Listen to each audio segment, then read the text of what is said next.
The Blue Hotel by Stephen Crane. Part 2.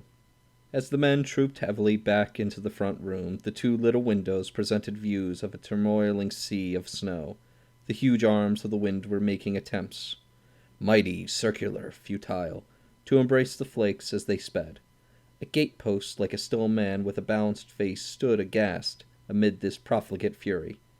In a hearty voice, Scully announced the presence of a blizzard. The guests of the Blue Hotel, lighting their pipes, assented with grunts of lazy masculine contentment. No island of the sea could be exempt in the degree of this little room, with its humming stove. Johnny, son of Scully, in a tone which defined his opinion of his ability as a card player, challenged the old farmer of both gray and sandy whiskers to a game of high-five. The farmer agreed with a contemptuous and bitter scoff. They sat close to the stove, and squared their knees under a wide board. The cowboy and the Easterner watched the game with interest.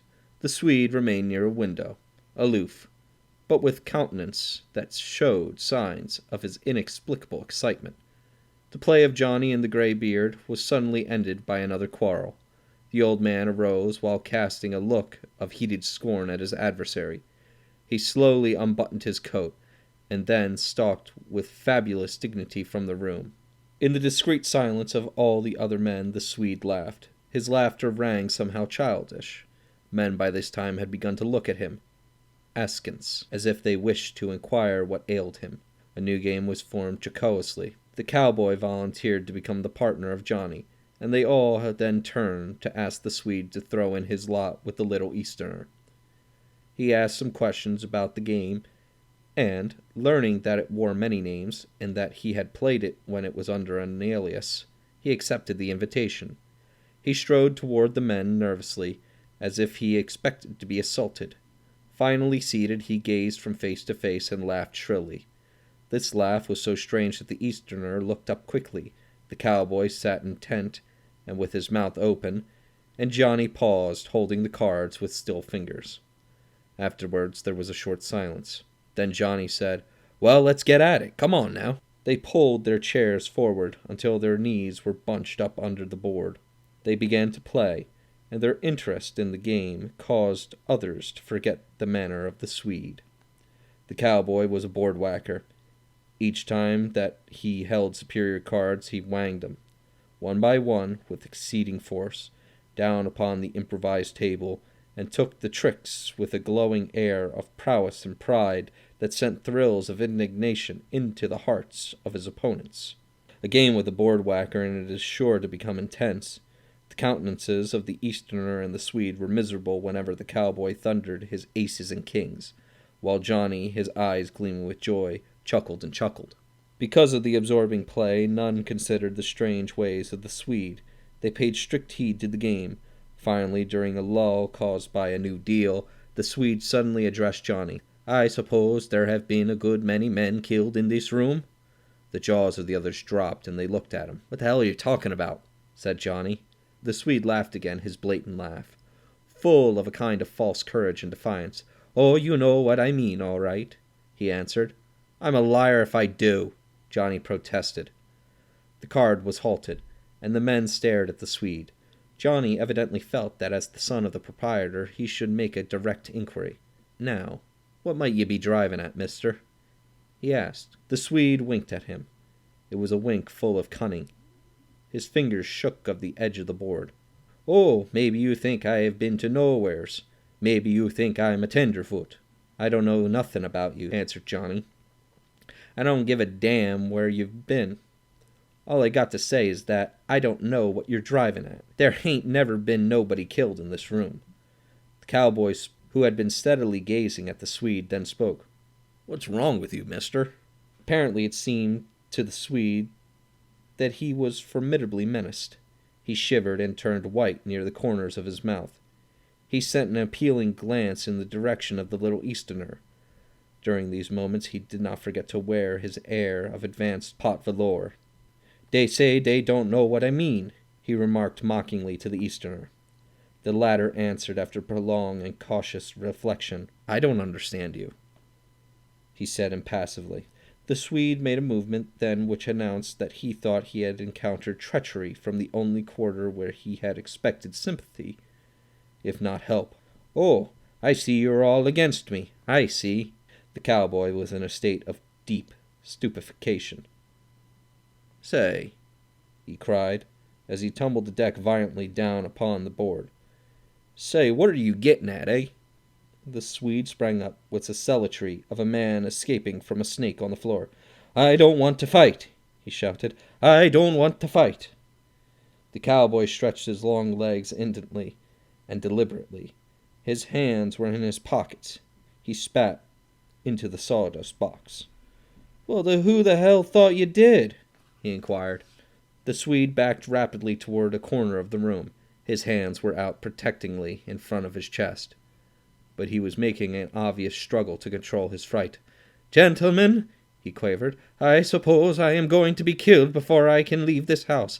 I suppose I am going to be killed before I can leave this house." His eyes were the dying swan look. Through the windows could be seen the snow turning blue in the shadow of dusk. The wind tore at the house, and some loose thing beat regularly against the clapboards like a spirit tapping. A door opened, and Scully himself entered. He paused in surprise as he noted the tragic attitude of the Swede. Then he said, "What's the matter here?" The Swede answered him swiftly and eagerly. "These men are going to kill me." "Kill you?" ejaculated Scully. "Kill you? What are you talking?" The Swede made the gesture of a martyr. Scully wheeled sternly upon his son. "What is this, Johnny?" The lad had grown sullen. "Damned if I know," he answered. "I can't make no sense to it." He began to shuffle the cards, fluttering them together with an angry snap. "He says a good many men have been killed in this room, or something like that. And he says he's going to be killed here, too. I don't know what ails him. He's crazy, I shouldn't wonder." Scully then looked for explanation to the cowboy, but the cowboy simply shrugged his shoulders. "Kill you?" said Scully again to the Swede. "Kill you? Man, you're off your nut." "Oh, I know," burst out the Swede. "I know what will happen. Yes, I'm crazy, yes. Yes, of course, I'm crazy, yes. But I know one thing." There was a sort of sweat of misery and terror upon his face. "I know I won't get out of here alive." The cowboy drew a deep breath, as if his mind was passing to the last stages of dissolution. "Well, I'm doggoned," whispered to himself. Scully wheeled suddenly and faced his son. "You've been troubling this man." Johnny's voice was loud with its burden of grievance. "Why, good God, I ain't done nothing to him," the Swede broke in. "Gentlemen, do not disturb yourselves. I will leave this house. I will go away because—" He accused them dramatically with his glance. "Because I do not want to be killed." Scully was furious with his son. "Will you tell me what is the matter, you young devil? Will you tell me what is the matter? Speak out!" "Blame it!" cried Johnny in despair. "Don't I tell you what I don't know? He says we want to kill him, and that's all I know. I can't tell what ails him." The Swede continued to repeat, "Never mind, Mr. Scully, never mind. I will leave this house. I will go away, because I do not wish to be killed. Yes, of course, I am crazy, yes. But I know one thing. I will go away. I will leave this house. Never mind, Mr. Scully, never mind. I will go away." "You will not go away," said Scully. "You will not go away till I hear the reason of this business. If anybody has troubled you, I will take care of him. This is my house. You are under my roof, and I will not allow any peaceable man to be troubled here." He cast a terrible eye upon Johnny, the cowboy, and the Easterner. "Never mind, Mr. Scully, never mind. I will go away. I do not wish to be killed." The Swede moved toward the door which opened upon the stairs. It was evidently his intention to go at once for his baggage. "No, no," shouted Scully peremptorily, but the white-faced man slid by him and disappeared. "Now," said Scully severely, "what does this mean?" Johnny and the cowboy cried together. "Why, we didn't do nothing to him." Scully's eyes were cold. "No, he says you didn't." Johnny swore a deep oath. "Why, this is the wildest loon I ever see. We didn't do nothing at all. We were just sitting here playing cards, and he—" The father suddenly spoke to the Easterner. "Mr. Blaine," he asked, "what has these boys been doing?" The Easterner reflected again. I didn't see anything wrong at all, he said at last, slowly. Scully began to howl. But what does it mean? He stared ferociously at his son. I have a mind to lather you for this, me boy. Johnny was frantic. Well, what have I done? He bawled at his father.